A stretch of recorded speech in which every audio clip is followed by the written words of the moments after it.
Thank you, Adele, for inviting me. I'm sorry for the switching concerning the presentation.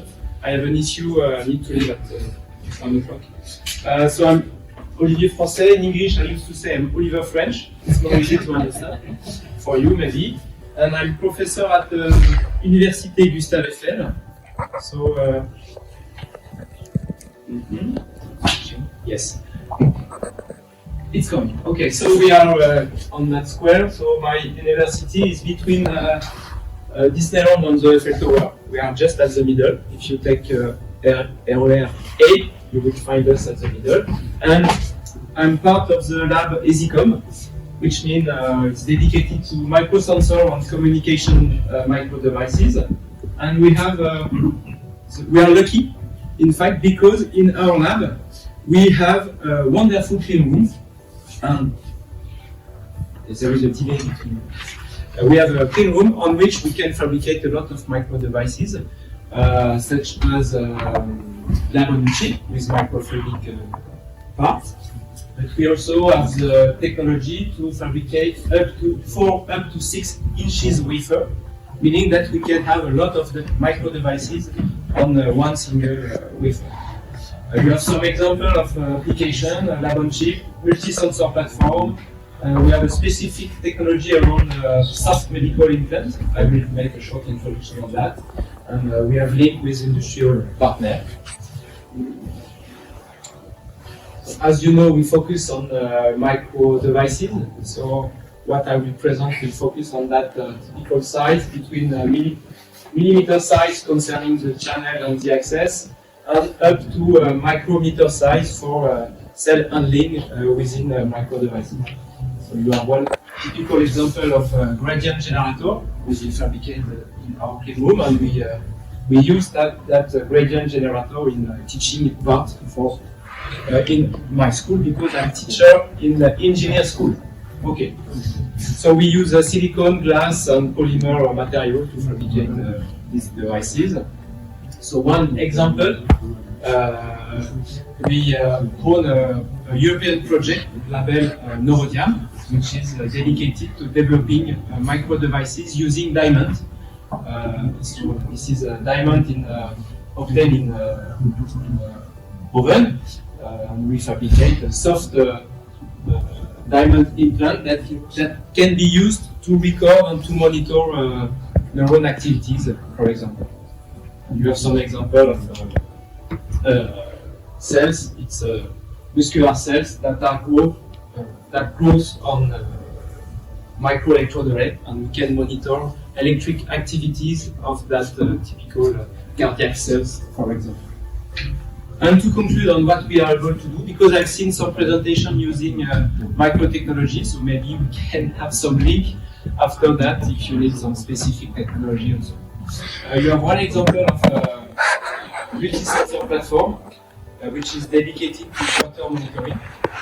On that multi-sensor platform, you have physical sensors with pressure, flow rate, temperature, and conductivity sensor. It's on that location. With the chip is less than 1 centimeter square. And we have also chemical sensor that can monitor pH, concentration of chloride, nitrator, and also hardness of the water. So this is also a fund from a European project that gives us that opportunity to fabricate that chip that now it can be used with industrial partners. Okay, so today thematic is not that, but it's more focused on what we can say organ on a chip. I have seen some devices that mimic some organs. In fact, we have seen some blood flow in vessels. So you know there is liver chip, kidney chip, lung chip.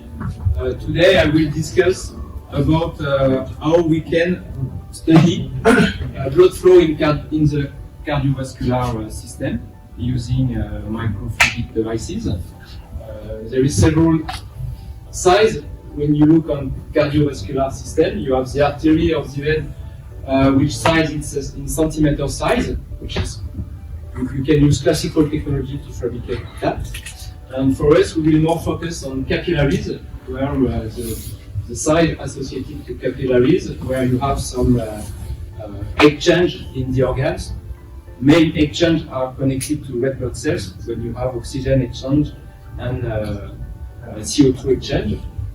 And you have typical size in diameter, which are from 2 up to 10 micrometers, where you will find blood flow. So we will focus on blood flow in that kind of capillaries. And in my lab, we study a well-known disease, labeled as sickle cell disease, which is induced by genetic disorders, when you have a variation in oxygen concentration within your blood.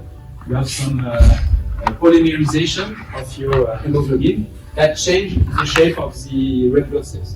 It passes from, let's say, a donut shape towards a moon shape. That gives the name of the sickle cell disease. And it induces some vasoocclusion in your vessels that stop the blood flow, and that can induce defect, trouble in your organ. So we focus on that particular trouble, and we develop devices in order to mimic the pulmonary blood system. So if you look on the pulmonary blood system, you have capillaries that are located in the lung alveolus, where you have the gas exchanges. And if you focus on a cut view on that capillary bed where you have the gas exchange, so we are in that part of the pulmonary capillary bed, which achieves the link between arteriole and venous. So you have the arterioles here, the venous here, and the link between both is the labeled capillary bed. And you can see it looks like what we have seen with bacteria. It's like a matrix when you can see microchannel and the red blood cells travel across the microchannel. So when you have a sickle cell disease, there is trouble that because red blood cells can be trapped and block the gas exchange, so you have trouble in your breast.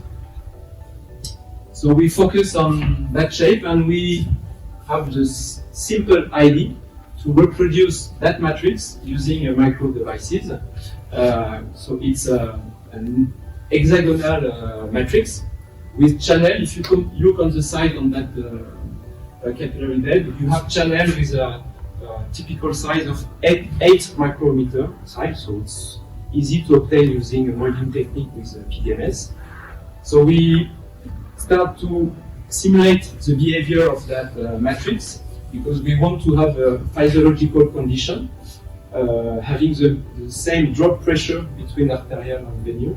So we design some initial cell with the specification of having 200 Pascal of drop pressure for, sorry, it's a bit French part, for a local velocity of 1 millimeter per second. So it was a specification we have, so we designed that hexagonal shape, and we study, of course, the velocity flow and the drop pressure to have that specification, and we design the full devices in order to have a lot of experiments achieved in parallel. So you have the one capillary bed that we connect 8 times together to achieve multiple experiments at the same time. So the capillary bed is 8 micrometer for the thickness, and the axis, in order to have a less drop pressure, is 20 micrometer thick. So you can see the axis, the blood will pass through the capillary bed, and we can study effect in case of sickle cell injected. So here is the process. We have seen previous slide and seen from the previous speaker that explain the molding technique. So you have it's SU8 molding technique with the two thickness, 8 micrometer thickness for the capillary bed and 20 micrometer for the microfluidic access. So it's full PDMS device with bonding on a glass slide using O2 plasma. And after you have the full process of testing. I can save time using that. So we discussed about lab on a chip, but in fact, it's more a chip in the lab. You need more space compared to the chip. So you have the chip here. It's under microscope, and you can inject with syringe pump. But in fact, we are using a pressure controller in order to respect the physiological condition. So it's not syringe pump; it's a pressure control, and the good pressure within the chip. So here is the results. So you can see so we have a medical partner. I'm more physicist compared to biology. So we did that with Henri Mondor Hospital. That is there is a specific unit concerning sickle cell disease. So you can see the blood injection and the flow of the red blood cells across the capillary bed. In a normal condition, you cannot see some blocking part. So the issue for us, it was to study the velocity of the red blood cells and how, in case of vaso-occlusion, the velocity flow of the red blood cells change. So to do that, we start to have some optical analysis.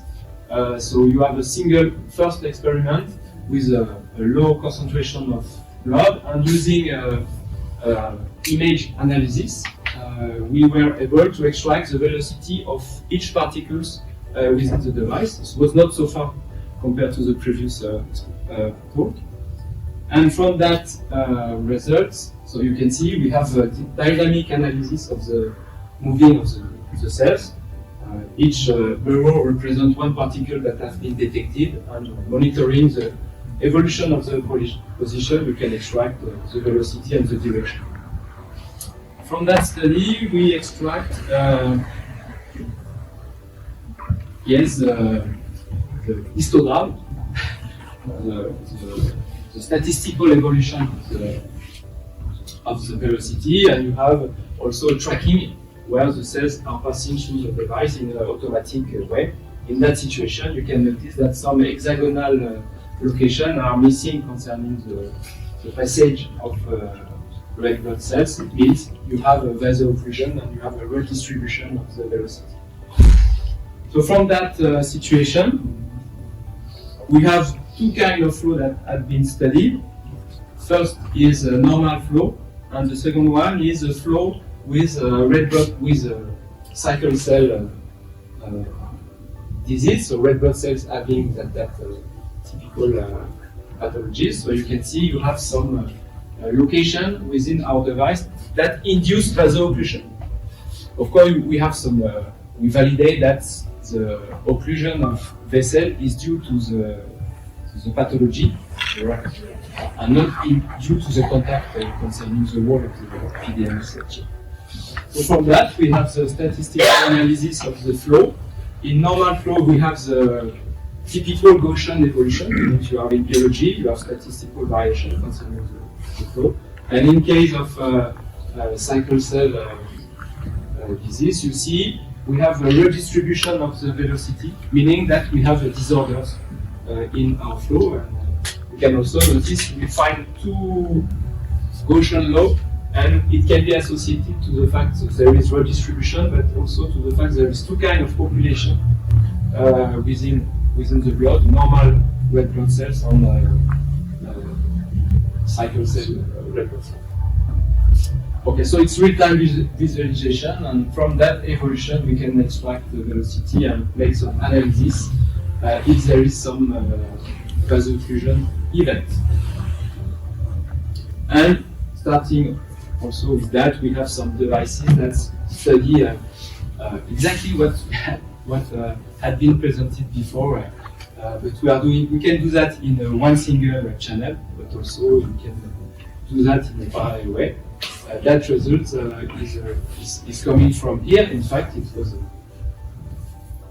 several years ago when I was there, we developed that kind of chip that helps to study evolution of blood flow within micro device. So now the next part of my talk will focus on one single micro channel in order to study the capability of of one red blood cell to travel across one channel. So we have seen that red blood cells are very important in our life because it's oxygen transport. And if you see the evolution of one cells during one travel across our body, it can be squeezed, of course.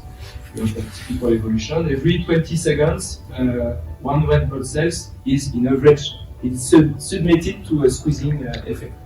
So depending on its deformability, it can travel fast or travel lower. We have seen some issue previously, or can block completely the cells. So we developed a way to monitor that traveling across a channel using electric field, meaning that from that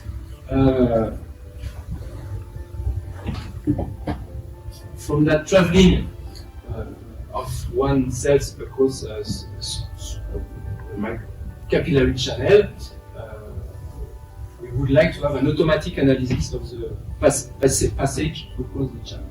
So you can see starting from a donut shape, after it's typical, not so clear, but it's a bullet shape, and depending on the recovery of the initial shape, you can deduce some typical deformability of the red blood cells. For us, in case of sickle cell disease, there is huge disorders in that traveling. So the idea was to put some electrode at the starting and at the end of the channel to have an electrical monitoring of the passage. So we combine microfluidic with electric parts. So you can see it's not so clear, but we have a channel, and between the channel we put some electrode to monitor the passage of the channel. In that case, we did not use PDMS for the channel. We used SU8 in order to have good alignment between the electrode and the channel, because it's very complicated to put a micro channel at the micro size resolution compared to the electrodes. So the principle is very well known. It's a bioimpedance analyzer. It comes from the 60s, where with Professor Coulter that created the Coulter counter, which is a way to count cells across a hole, a small hole, by monitoring the drop of the current when the cell passes through the hole. You have two electrodes between the hole to control the current. If one cell passes through the hole, you have a decreasing of the current, so you can have some analysis of that. So one issue was to choose a frequency, because if you want to monitor and you can see the result in current when one cell passes through the hole, you have more voltage, and you have also a duration. So this work has been done here also 5 years ago. We update the chip in my lab. So from that analysis, time of traveling across the channel and amplitude of the drop of the current drop, you can make some also data analysis. This is a little bit today. You can see so a lot of recording, thousands of recording of cells passing through the channel. In case of normal red blood cells, you have 1% motion that reflect the distribution of red blood cells, but this normal behavior, only one motion. And when you inject drug having some different steps of the sample cell pathology, you have some new distribution of the behavior of the cell in the channel. You can do this. In that case, we highlight that we have we can apply 3 motions that reflect the 3 kinds of cells that were detected.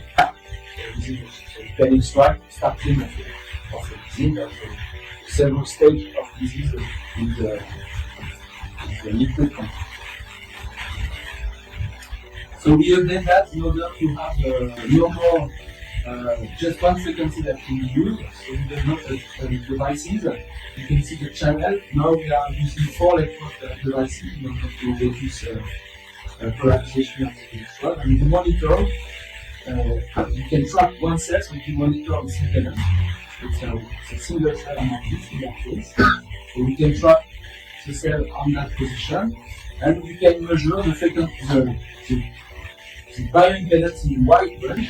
And we have our first results. You have in blue, it's nothing. In red, it's just with the PDS, the liquid on which the cells are growing. And in yellow, when you inject you trap one cell and you put it in our track system, you can see that there is a typical shape of impedance which reflects the electrical behavior of the cells.